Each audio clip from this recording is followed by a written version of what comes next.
Welcome to the Getting Real with Hilary show, where ordinary heroes tell extraordinary stories during unique and never been heard before conversations with your host, Hilary Arno Burns. Hilary's unique listening and way of asking questions results in conversations that aren't usually talked about, so you can create the life that you really want but are afraid you can't really have. We are demonstrating the greatness in the human spirit and creating a world where we all reclaim our birthright of joy, happiness, purpose, and passion. Now, here's your host, Hilary Arno Burns. Welcome to the Getting Real with Hilary show. And today we have a very special guest. His name is Joel Steele, and he's the author of Life Switch, which I recommend to everybody. But Joel is not only that, he's a former juvenile delinquent, which is a great part of the story. He's a financial professional. He owned restaurants. He's an author, a speaker, a husband, father, and son. And welcome, Joel. Thank you for having me. I'm glad to be here and glad to not be behind bars, because I was on track for that at one point. So we'll definitely get into that too, because look, the best stories aren't straight lines. They have ups and downs, sometimes more downs than ups, and we'll talk about it. But the goal is to live the life you want to live. But those low moments are points of reflection and opportunity, and I want to share with your listeners how you can take advantage of those low points in your life. Yeah. And I just want to thank you before we get going for writing this book, because, it appeals to, I'm saying it should appeal to so many people who are on the wrong track as a youth. Maybe their children are on the wrong path and they want to see that it's not the end. They can turn their life around totally. People who've had business failures and want to give up, and you showed them that they didn't have to, and just how hard work, knowing what you want, can get you the life that you really want. So thank you for writing it. Thank you for your honesty. And, you could have sugarcoated some of those things, but you didn't. You were real and raw. So that's what the Getting Real with Hilary show is all about. So thank you.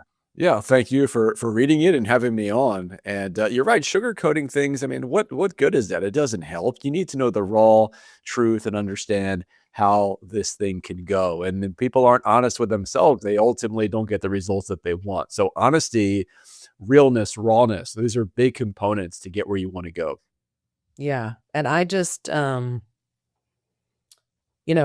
is getting real. And as a people-pleasing, pleasant phony, I saw how not being real caused me a lot of stress. I met, if you don't mind, I'll tell the story. I met with my financial planner last August, and he told me I could retire, but I was really stressed out. And I didn't realize it until I was about to meet with him again last week, that the reason why I was stressed out was because I thought I needed to make another income because I had lied to him. Well, I didn't lie. I just omitted some of what I was spending on a lot of personal development and stuff. And so when I came clean, I came in before I even sat down. I said, okay, I lied. Here's the truth. We redid the numbers. And even though I had to cut some of the spending in order to get, a 75% success rate of outliving my money, the pressure went away and the stress from being honest. Yeah. It was like two different worlds. So, I think sometimes we want to look good and we don't want to tell the truth, but, as you did in your book, that's the real truth. And I'm sure it can help so many more people than if you pretended, that it all was not that way. So yeah, thank you for that. Yeah. Of course. Yeah. It wasn't until I really dug back into everything I went through, and it was really the hardest moments of my life. That's what made the book interesting and entertaining and exciting. I've had people tell me that they couldn't go to work because they were reading the book and they needed to know what happened. They had to call out. And I love stories like that. And it's funny because I understand it, because even though I wrote the book, it's my life, I've had a couple times where I was reading it, kind of proofreading it, and I got lost in my own story. And even though I knew what happened, I wanted to hear how it happened. And I had these blackout moments kind of writing this book, because a lot of this pain I did have to unearth after 20 years or so to really dig in there. And also the things that I've done, I don't want to write the book and say, well, I did this, I did that. Good luck doing it yourself. I had to really figure out, how did I do these things, and why, and what propelled me to do them. And then how can I explain how readers can do the same thing in their life? So it was a lot of honesty and digging and uncovering, again, those uncomfortable moments. But there was so much value I extracted from my past that was put into this book, and even all my keynote talks and workshops. But I think for the listeners and people watching, it's important to understand that you have like a gold mine in your past. And when you dig in and mine your mind and what you've been through, you can find some real good nuggets of opportunity moving forward. And it could be from experiences that were good, but a lot of times it's from experiences that were bad, something that might maybe can drive you towards something or drive you away from something. And I've had again, a number of moments like that in my life. But so much of your future, being successful or not, happy and fulfilled or not, it comes from getting to know yourself and spending time in your own head and avoiding some of the distractions that are absolutely everywhere. So it's not easy to do, but when you become aware of this, you sort of tackle the problem by the horns and say, okay, I'm going to get down to the root of what's making me feel this way, or why I'm not where I want to be at this point. Right. Now, okay, can we go back? There's a few things. I have 3 on my mind from your childhood. One is when you flew, the second is your mom's story, and the third is when you almost went to juvie. Good times, good times. Because I think for people who are, their kids are struggling, or they're struggling with their kids, or, your mom, I mean, when you were telling that story in the book, I had no idea it was your mom until you said, "And mom," I was like, "Oh my God, that was his mother." Wow. You know what I mean? Like, it was just a nice story. I'm not a nice story, but, so anyway, okay, I'll be quiet. What would you like to Yeah. say about those 3? Yeah. Any of those 3? Yeah, let's go through them. So I'll tackle them in order. So I don't want people to think I'm crazy when I say that I flew, but as a young child, the opening story in the book, I talk about the fact that, like most children, you don't doubt yourself. You're not burdened by all the weight of the world on your shoulders. You just go out and do what you want to do, and you move more freely, and you just think, basically, I want to do this, I'm going to go do it, and there's nothing that really gets in your way. And ultimately, I felt that if I ran fast enough, because I was always a fast runner, I could fly. It just made sense to me. And I wasn't going to let anybody and anything tell me that it wasn't true. I just wanted to go out and see if I could do it.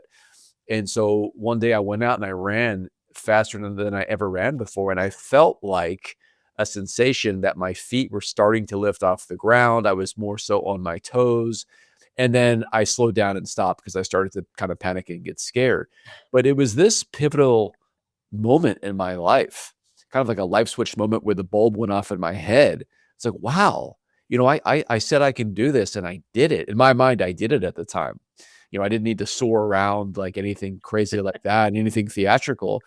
But it was proof to me at a young age that I could set my sights on any goal and go out and achieve it. So that was the first time in my life at a young age of 8 that my switch popped on and got me to see possibilities, the ability to do extraordinary things that I never thought I could really do. Didn't even think about it. And so that's why I tell people, don't be the person who limits your own potential. You want to be a self-starter, not a self-stopper. And there's no reason why you can't do this, that, or the other thing. Plenty of people will tell you can't, you won't, you probably will never have a chance. But I believe more than anything that anything is possible. And if you believe that too, and you actually believe it to your core, you'll find yourself doing things that seemed impossible because you allowed your body and your mind, especially, to believe it. And then the rest of you gravitates towards it. So that's that. The story about— Well, I have a question about that. Sure. Because Sure. one of the things that gets in my way is I can't see how, or my brain says, you don't know how to do this. Do you know what I mean? Mhm. And so then it's like, okay, so then I don't. So how do you get past that one? Yeah, I say it's this. It's the mindset of number one, I'm going to do this. I'm going to figure it out how. It's possible. I'm going to do it. Okay. When you seed your mind with those things, and again, imagine swallowing a pill. You know, you actually swallow it. It goes down through your esophagus, your stomach, and then it eventually goes out into your blood, your whole body. That's kind of the what the belief pill is. You believe Mm. you can do it, and then once you believe it, you start to figure out ways. Because I do think most people know what they need to do, but a lot of times it's hard. It's an uphill climb, and so they know what to do, but they maybe don't want to do it. And like you said, a lot Or of people don't. or they've tried it and it Mhm. didn't work once or Yeah. twice. Yeah, yeah. So you try things, you put one foot in front of the other, and Mhm. you start to try to get some clarity. If you're going for a walk on a super foggy day, you can't see very well. You can either wait it out, maybe never go, or just start putting one foot in front of the other. And as you take one step further into the fog, you can see a little bit more clearly about Mm. where your next step is going to go. That's And you good. go through that process. And eventually, if you get a clearing, have a moment of clarity, then you can walk quicker down that path or maybe run down that path. But if you just wait for it to pass and try to get crystal clear vision of things, a lot of times it's just nothing happens. So you know, Right. I have a Great. simple success formula, and it's step one is figure out what you need to do, whether it's personally or professionally. And step two is just go out and do it every day, whatever activities that you know you need to do, as hard as they may be, just do them and you'll make progress towards that goal. Chip away at it every single day, 365 days a year. It's a lot of progress anybody can make towards any goal. So what if they don't know what they need? They know what they want, but they don't know what they need to do. What would you say then? I think they need a clear vision of what it is that they're trying to do. So let me just give you a kind of an analogy again. Okay. If you go to the store, any store, and you grab a puzzle off the shelf, whether it's Barnes and Noble or Target or something like that, when you have a puzzle, all you have is a picture or a clear vision of what that finished project is going to look like. And you know 100% with 100% certainty that that's it. That's the finished product. And when you open up this box, what's in the box? I mean, nothing but pieces, right? 500 pieces, 1,000 pieces, but everything you need to bring that vision to life is in that box. And so when you have crystal clear clarity of your vision of what you want your life to look like, what you're trying to achieve, it starts to become very clear what those steps are, what piece goes where, when, and how. And so if you don't have clarity on what you're trying to do, that's I think the hard part about, well, I don't know what Mm. the first step is. You have to really be clear because then I think it comes to you, okay, this is the first thing I need to do. Maybe these are the first three things I need to do. I don't know what order. So let me try to, start working and chipping away at least one of them because it'll help give me a sense of what the next step is and the next step. Great. Thank you. Okay. So that was flying. We have, I don't know, your mom or your Yeah, Joel? we can get into the story of my mom. So my mom had a really tough situation. She married my father, and it just kind of went downhill from there. The relationship, and ultimately, she needed to leave, and she ultimately was pretty much destitute. Did not have any money. Was on food stamps, and she was a single mother, getting her MBA degree, raising two kids. We were 2 years old and 4 years old at the time. My brother was 2 years older.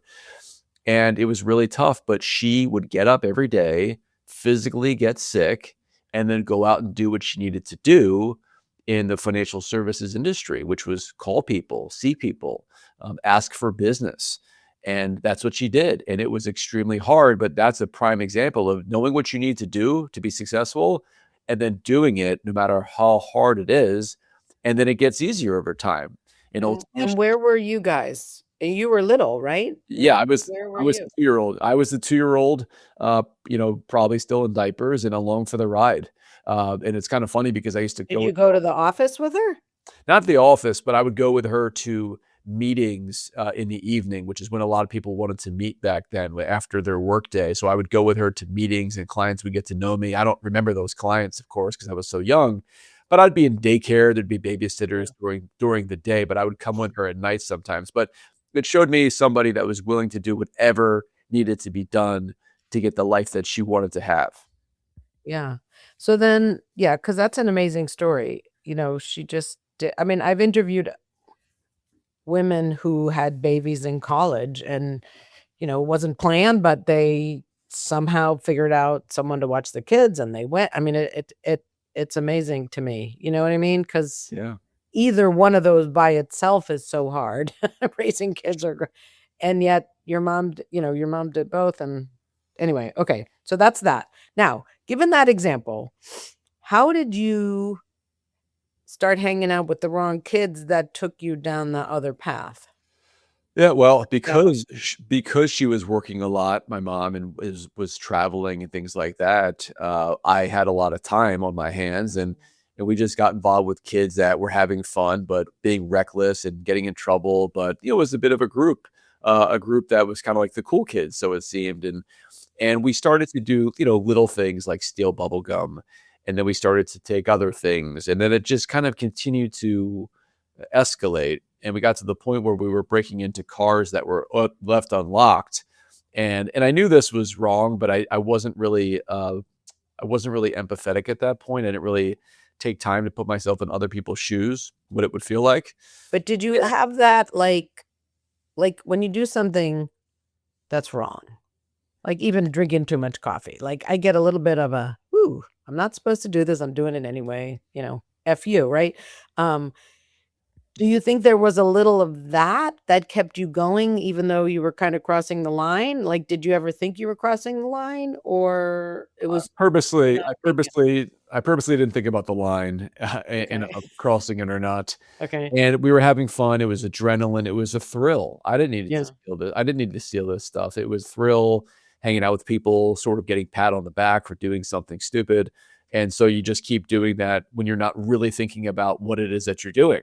And Okay. so ultimately, we got caught with all this stolen equipment, radios, what do you call them, radar detectors, things like that. And I actually, ironically, the night we got caught was the night that I said, I'm not doing this anymore, because these guys went from grabbing stuff out of unlocked cars on the street to wanting to start breaking glass and windows to get into the cars. And in my mind, that was the line I drew That from was the this. line. Okay. Yeah, so I draw, I'm a good kid. I'm a good kid. I'm not doing that. And that's when I started to really think, just wait a second. Why do I think I'm a good kid? I don't think I am a good kid anymore. I think I already crossed that line a while ago. So on my way home that night, we got stopped by a police officer. And long story short, this led to me staring at two different jail cells. And the cop said, "Which one do you want?" And I remember that vision so clearly of like these two cinder block jail cells. And like, oh my gosh, like I don't want either of them. This is a terrible choice Yeah. to make. Man, unfortunately, I was not 18. So even though the amount of money that was, the value of what we had stolen was considered a felony in New Jersey, I got in a lot of trouble. I did not have to go to jail. I did not have to go to juvenile detention, although that was very close. We hired an attorney, which I ended up paying for with some money I inherited. But it was a close call. I did community service. I was hanging on the back of a garbage truck for I think a week or so in the freezing winter season, and it just got me to realize how fortunate and really lucky I was that I was going to get a second chance and not have this stain on my record. Because a lot of businesses, you can't be in them if you have an arrest or a felony.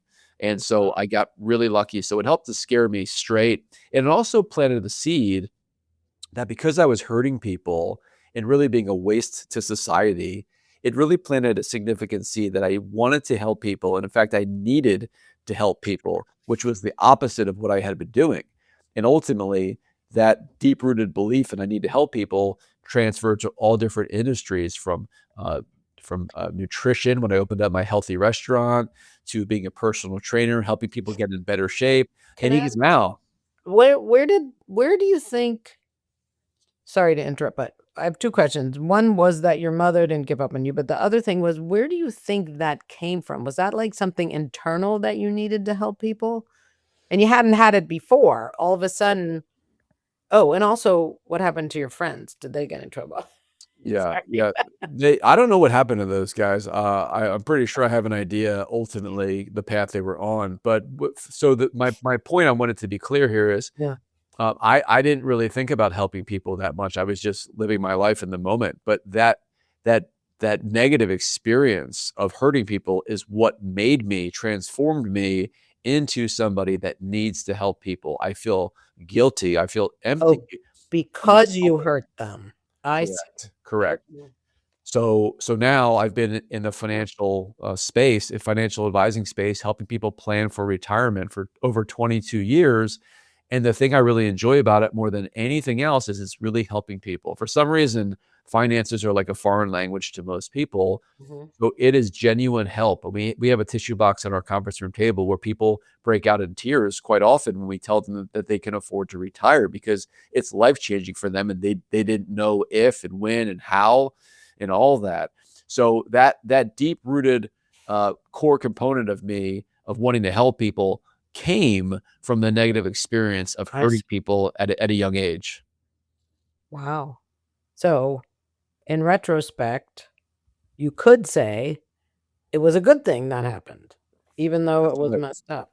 That's right. And this is what I said earlier, that when you dig back into your past, there is a treasure trove of opportunity in the good things, yes, but also in the bad, because that's a prime example for me. If this didn't happen, I don't know what I'd be doing. I'd probably just be looking at some corporate job, maybe in finance or something else, but not necessarily helping people. In fact, there's a fiduciary rule in our industry where the rule says you're a fiduciary, which means you're putting your client's interest above your own. Mm, This came to light a handful of years ago. We laughed at our office. Wait, what is this new? Like who's going to suddenly like this is the only way to do business is to right. do what's best for your clients. That's how you build a business. That's how you build and retain clients and get referrals, by doing the right thing every time, even when no one's looking, which is one of my favorite quotes. And so it was kind of comical. It's like, okay, hey, now you have to start doing what's right for your clients. I'm like, what? That should always have been the rule. But look, you're always going to have bad apples out there. But for me, Yes. I was a good apple that turned into a bad apple, but then back to a good one, or a really good one. And I'll never forget that. And your mom, I know in the book you said she almost sent you there. Like, she must have been horrified you were taking their cars and whatever. Um, when do you think she got the belief in you that she could, like, relax, that you were going the right way? Do you know what I mean? Because for a mother, that would be terrifying. Yeah. Yeah. Like, could she trust you? You know what I mean? Like, the trust with all that stuff.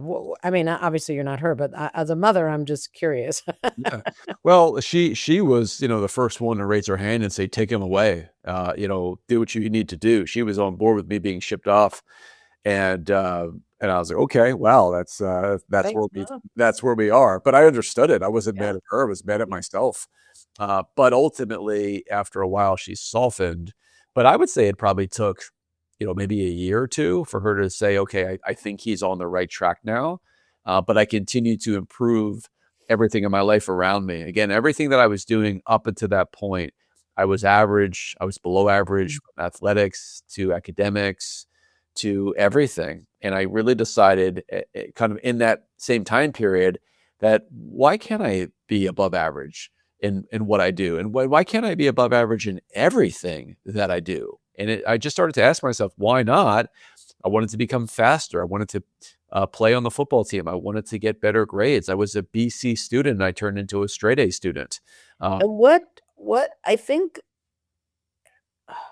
like, I always thought, okay, you're either born driven or you're not.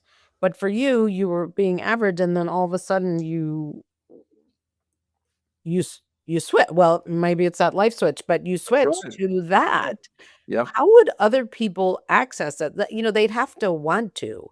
What made you want to, I guess, is the question. Yeah. Well, You know? this is the whole premise for the book.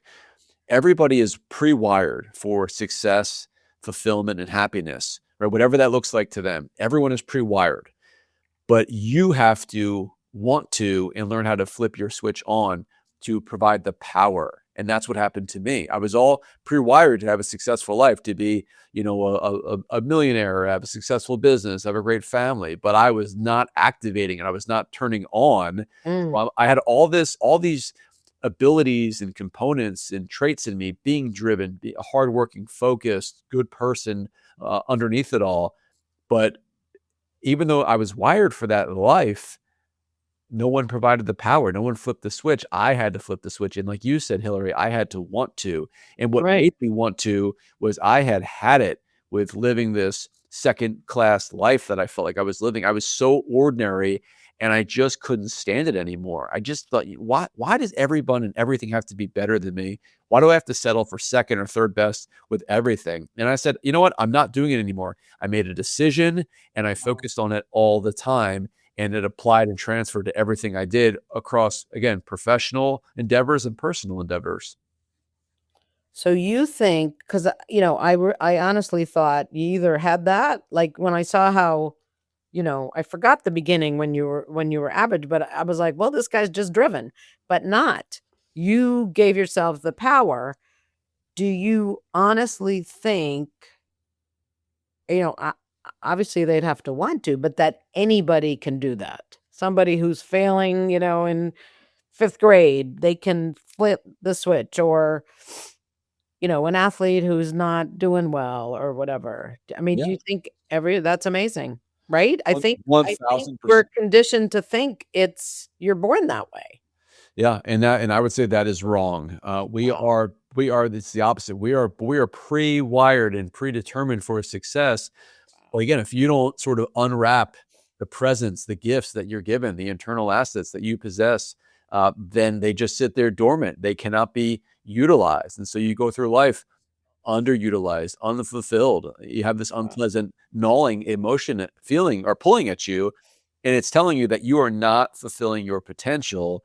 And I think that's a big part of what we're here to do, is to see what we can do. I know people that are blind, people that are deaf, people that don't have all their limbs, and yet they find success somehow. And I like to talk about athletes a lot because I'm really passionate about sports.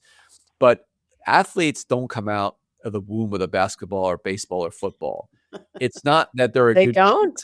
they do They not. don't. It's Would not hurt. that That would hurt the mother. Yeah. that's especially the baseball bat one.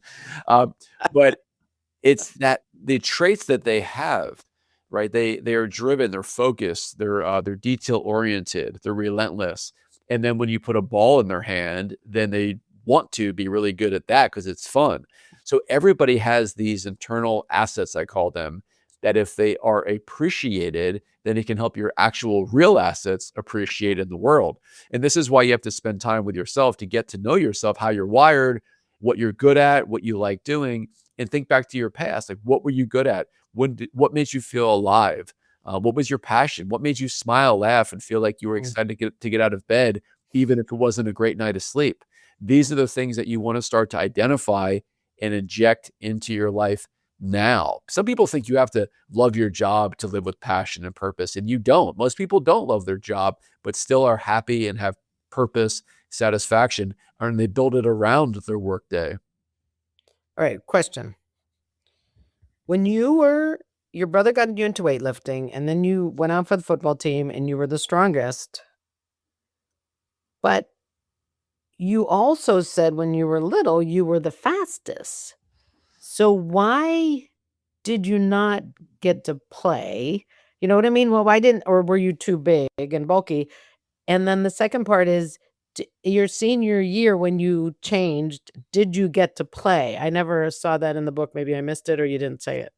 Yeah, yeah, sure. So I was not fully in tune with the situation. So I was fast as a younger kid, and then I didn't work on it. I didn't harness that ability to be good at something. I was faster than most kids, but I did nothing to stay fast or become faster because as the pond got bigger, the talent got bigger and better as well. So I did nothing to keep up with that. Okay. So when I got to high school to play football freshman year, in my mind, I'm this slim, fast receiver. Reality is I was pretty darn slow, but because I had been working out, I'd become pretty strong, and so I got thrown onto the offensive line, which is like the last place you want to go. Yeah.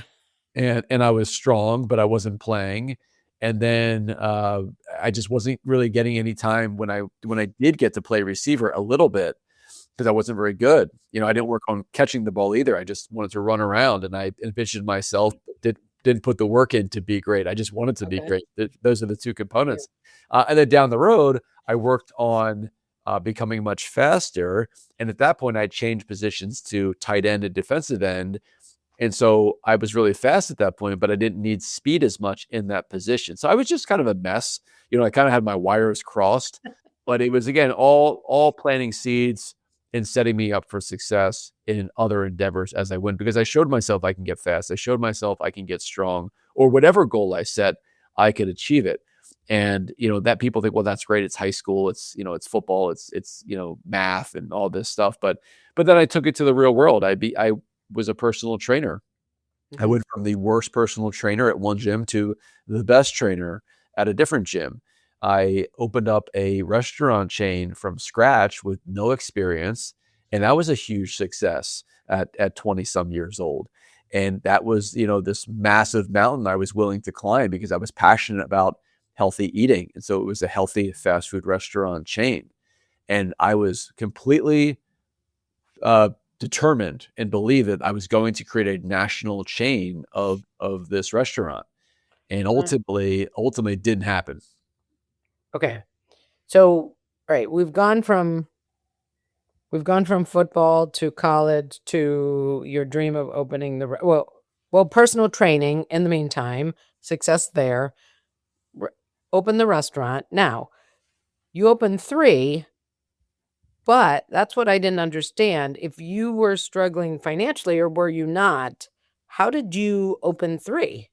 Yeah. Oh, I was struggling financially, but I had a different metric that I was looking at. I believe that I had to grow. The name of the game was growth in number of units, number of stores, not profit per store. So I believe that I would survive by scaling, by building up number of units, having 5, 10, maybe 25 restaurants, and probably having tons of debt. But we needed to get out there out of the gate quickly. Usually the first to market is the first one that's going to be successful. If I just had 1 store or 2 stores, I didn't think that was enough to really make an impact and have that footprint. So I was trying to build and grow. The reason I didn't go with the 4th store, because I was bleeding money the entire time from day one, from even beyond day one of the restaurant.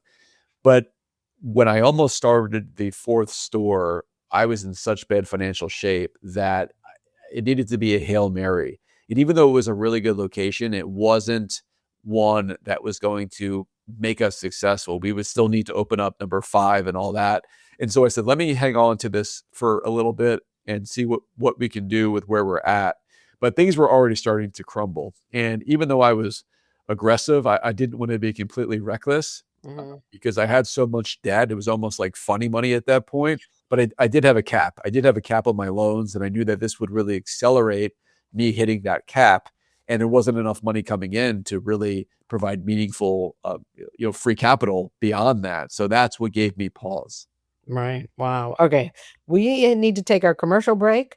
We'll be right back to find out how Joel got out of that debt and successful. So, see you in a minute.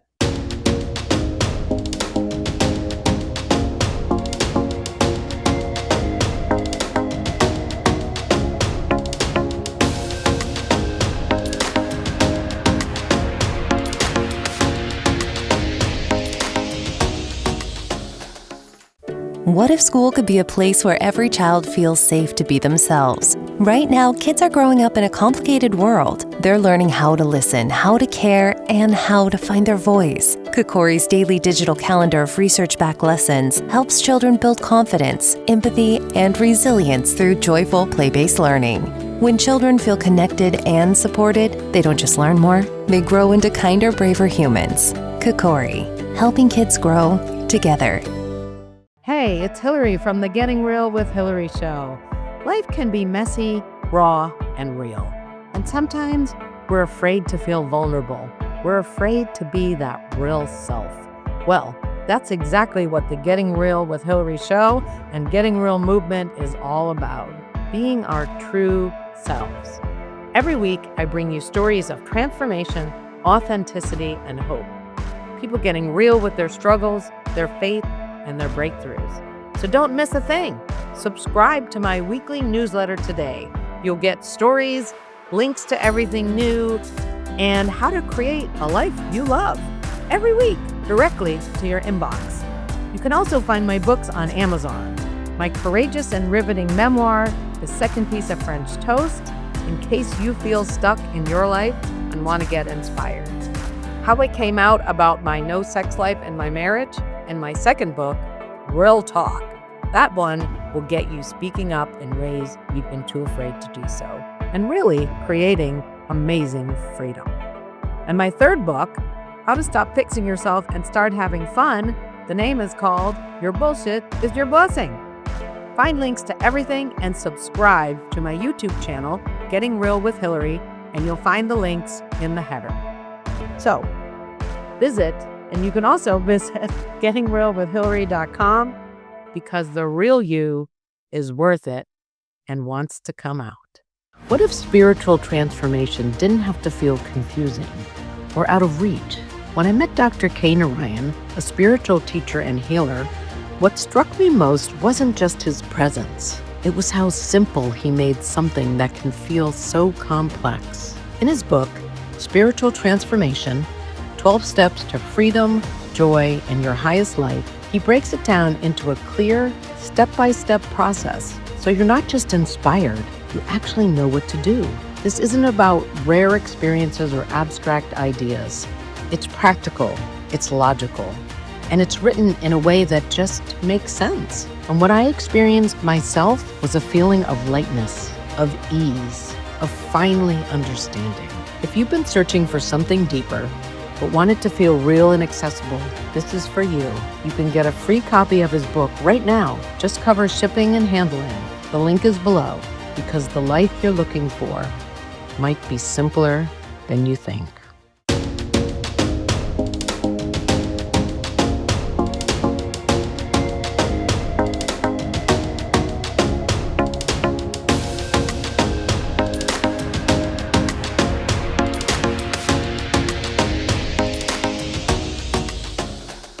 Okay, and now we're back. So, great. Thank you. Let me just thank the sponsors. Thank you, as always, to our sponsors. And when you see the logos going underneath, we thank them as well for making this show possible. We appreciate your support and your generosity. And now we get the rest of the story. And really, to get the full story, I recommend highly Joel's book, Life Switch. It's for a self-help book. It's a story, like I like stories more than the fact stuff. And the way that I'll say you because you're here, incorporate your stories really makes it so that you can't put it down. So it's not like one of those dry, do this, do that, do this. You really incorporate your own self, the struggles, and, all of that. And I'm sure, like when I wrote my first book, it was therapeutic to write it. And by the time I got through it, I had gotten to a new place with being able to see what happened. So I'm sure that happened to you, right? It was the first time you got to look at that, what happened in the restaurants when you started writing about it. Is that like to process it, or is that not true? Well, when I first wrote this book 10 years ago, and I didn't even have a title for it. I didn't even know what it was going to be, if it was going to be a book or not. But I just typed like a possessed person, downloading everything that I thought was valuable that I went through in my life up to this point. This was around 2000 and 14, 15, 16. And it was around Thanksgiving. So I just was feeling really grateful. A lot of gratitude was running through me. And I just felt like I need to get this out. There's too much here in my head that has to get down on paper. But when I wrote it, it was not that big of a document. It was like 67 pages in Microsoft Word. And when I talked about the restaurant, it's really interesting because it was literally 2 pages of the 67. Wow. Like I skimmed right over it. I opened a restaurant. It was great for a while, then it wasn't, and then I moved on. And it's like I just wasn't really ready or interested in exploring going back to that really difficult time, the most difficult time in my life. But when I went back and I reopened the book to actually decide to make it a real book about 3 years ago, not even 3 years ago, I took that 67-page Word document and it ballooned to a 310-page document. Wow. And much of that went over the restaurant, the before, the during, and the after. So it just tells you how guarded, how much I wasn't ready to really dig in. And even now, like I'm not as clear on what I wrote down in the book, because it was almost like I opened up this portal into the past, this difficult portal. got it all out there, remembered exactly what it felt like at every twist and turn, which was not pleasant. And then And closed. yeah, and then that portal closed, and there it is in black and white for everyone to see. But that's why sometimes my details when I do podcasts are not as accurate as the book, because it's like I've kind of just closed that, Mm. put the caution tape over it, and don't really revisit it too much. But the reason I'm willing to do it is because it provides so much value to other people. What I went through, and Yes. not just survived it, but ended up thriving because of it.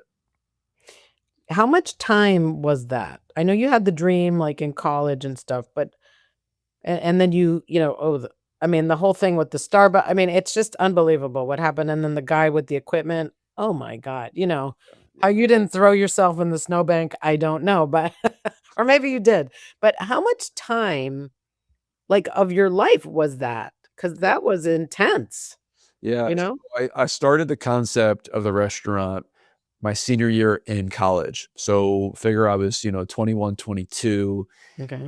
And then it didn't open until 2003. So let's see. So I graduated in 2001. So Okay. it was like 2 years from college to when it opened. And then it only was around until like the spring or early summer 2004. So the restaurant wasn't really even open that long. Like 3 years? like from start to finish, it was like 3 or 4 years, but Yeah. actual restaurant being in operation was only about plus or minus a year or so, year and Oh, change. So I mean, it was like fast and furious, and the debt I wow. accumulated. At the time I accumulated debt of, in today's dollars, about $750,000. Wow. So, I mean, imagine being a 24-year-old and having $750,000 in debt. I don't mean debt like a mortgage where you have an asset you're paying down. I mean, like every month I was making the payments and it was just a black hole because the restaurant was dead and it wasn't coming back and there was no revenue coming in. And that's why I had to sell everything off, got into financial services because I needed to pay $7,000 a month just to survive and not go bankrupt. And so, Wow. and that's how I got into this business, because I'm like, I can't get a job making, really good money at that time was 50,000. None of my friends who took a traditional job in business marketing or sales were making over 50,000. So if I got that kind of a job, I still would have had to claim bankruptcy. It wasn't enough. And you didn't want to? That wasn't an option, going bankrupt? It might have been an option, but I just really didn't want to do that. I I didn't. mean, not for you, I mean, wasn't an option for you It to do wasn't a real option. It was a consideration, but it would have also affected people that helped support me and loaned me money, and given me money for this. And I'm not that kind of person. So I that. I admitted defeat, but I wasn't accepting it. I wasn't just going to lay down, just Right. just say, well, and be that guy, 30 years from now. Well, I should have been successful. I could have been successful. Yeah. I wasn't going to be the victim. I was going to try to make something happen. But it wasn't easy. I mean, there was a point in time, I talk about it in the book with a lot of detail, where I was catatonic. I couldn't move. I didn't know what to do because there was nothing I could do or say to fix it. And I think as humans, we rack our brain for similar experiences we've gone through or can relate to. And when this business failed, it was so devastating, and like nothing else I'd ever been through or experienced. I just could not wrap my mind around it. I couldn't even understand where I was. And also, you have to realize the context. I was so blindly driven to believe Mm. that anything is possible that it was almost like, this is not real. This can't be real because I can do anything. And then it was like, no, you can't. You didn't in this case. And I just couldn't even understand it, that I failed. But this is when I was able to take a step back, recalibrate, focus, make a quick but educated decision on what's next, because you can't just lay there like a boxer gets Yeah. down. You can't just lay there forever. I was Joel, 4 years old. yeah. Do you think, I know maybe this is a dumb question, but I'm gonna ask it anyway. Sure. Looking back with what you know now, and I know you can't go back, but was there a way, it was a great idea that you had the health food, they seemed to love the food, you were getting publicity, like, maybe if you hadn't expanded or whatever, do you think it was possible to have made it successful if you had focused on profitability instead of expansion? I don't know. Do you think, or do you think it just wasn't and I know it wasn't meant for your life, but do you think it would have been possible, or just what do you think? Great question. That's not a stupid question. It's a really good one. And I ultimately think that this would not have made it at some point or another. I think if things are going well, and again, this was 2003, 2004.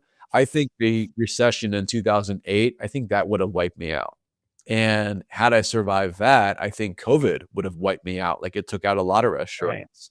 Right. So, so the blessing in disguise was it was a painful but quick death of the restaurant, which allowed me to pivot at a still relatively young age. I didn't have kids yet. I wasn't even married at that time. I was with my fiance. We were actually engaged. Don't know what she was thinking, but Well, that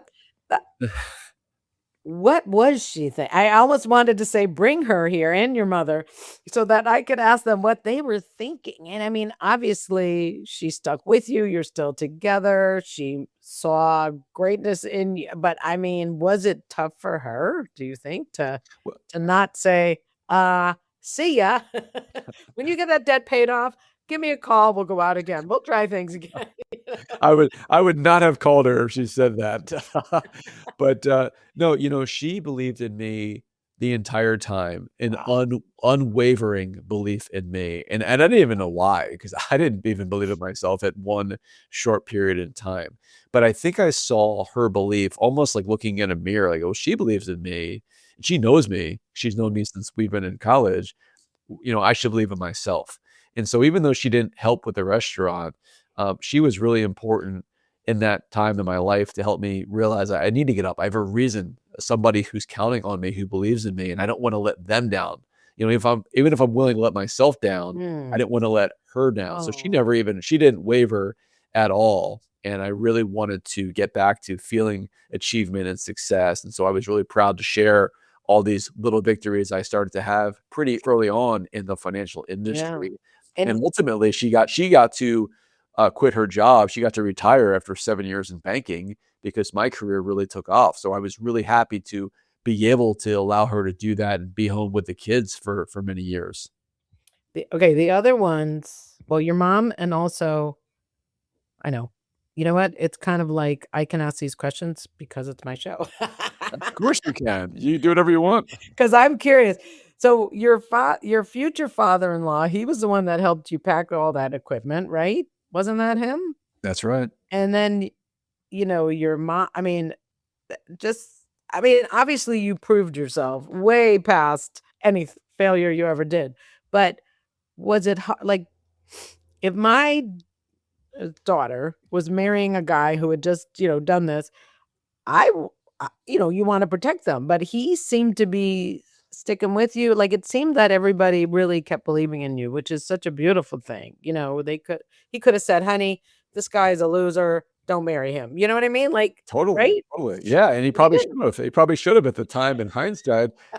Uh, but it's interesting, her parents looked at me the same way. They believed in me, and, they just saw something, I guess, in me, and maybe because they saw her ex-boyfriends and figured, "This guy's better than that." I don't know. But, but it just was really nice to have that kind of support, when, I didn't even know if I deserved it, but it was helpful. And yeah, I really do wonder, I don't know if he would be able to go back to that moment and think about how he felt. I remember that day so clearly being in the passenger seat in his truck, taking our stuff to the Philadelphia airport to ship it. But I don't know if he would remember that clearly, but I really do wonder what in the world he was thinking at that point, that this is his daughter's future. But he didn't say anything. Yeah, He never wavered. I called him to ask for permission to marry his daughter, about, 6 months later, still deep in debt, and he said, "Absolutely." He said, "You guys wow. ha" he said, "Hey, you've got your blank together, and I give you my blessing." And he just saw those characteristics about me. He didn't ask to see my bank account or Yeah, my P&L sheet or anything like that. He character. just He saw the saw your character. character, yeah. Yeah, yeah, so he was Wow. excited. He was excited for that component, and again, this really worked out, and it really paid off. All right, one more question, and I know we're leaving people without how you became successful and what your life turned into, and you're the owner of basketball teams and all that kind of stuff. And I think that's okay. We might get there, we might not.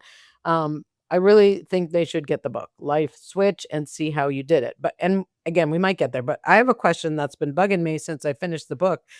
The thing about the snowstorm, when you went skiing, never got to ski well, I hope your stepfather doesn't now hear this, but Well, he actually passed away, so that's okay. okay. Okay, so Yeah. he won't find out. That with the car, and then you had to get it fixed, and your mother said, "Don't tell him." How did you explain the delay in it having to get fixed? Yeah, Yeah. I Again, you have to read the book to hear this story. It's an right. unbelievable story. Yeah. Yeah, and that story, and again, every story in the story has a point, has a purpose, and takeaways for each reader to be able to reflect on their own life and how they can go from loss to win, or downs to ups, or low points to high points. So that's the whole purpose of the book. It's not just hear my story; it's how I did it, how you can do it, and all that. But you have to fill some different blanks in for yourself, right? What's your potential? What's your passion? What's your purpose? You've got to answer those, and I make sure that you can do that as you read the book. But in that particular story, it was my creativity to figure out how we crashed my father-in-law's car, my stepfather's car. I mean, and how to not tell him that we did that.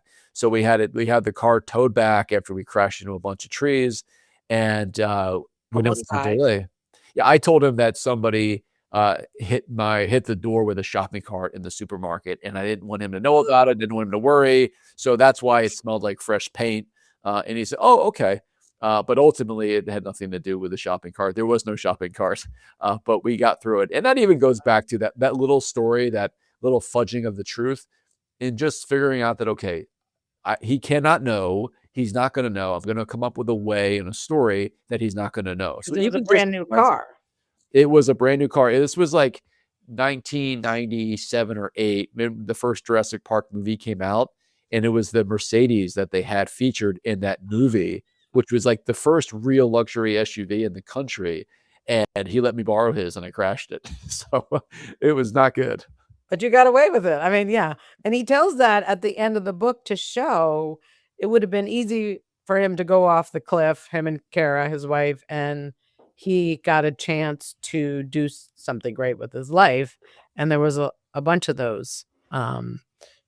Yeah. So it was you're just like, whoa, that was a close one, right? I mean, Yeah. meant to live. So, all right, we just have a couple minutes left.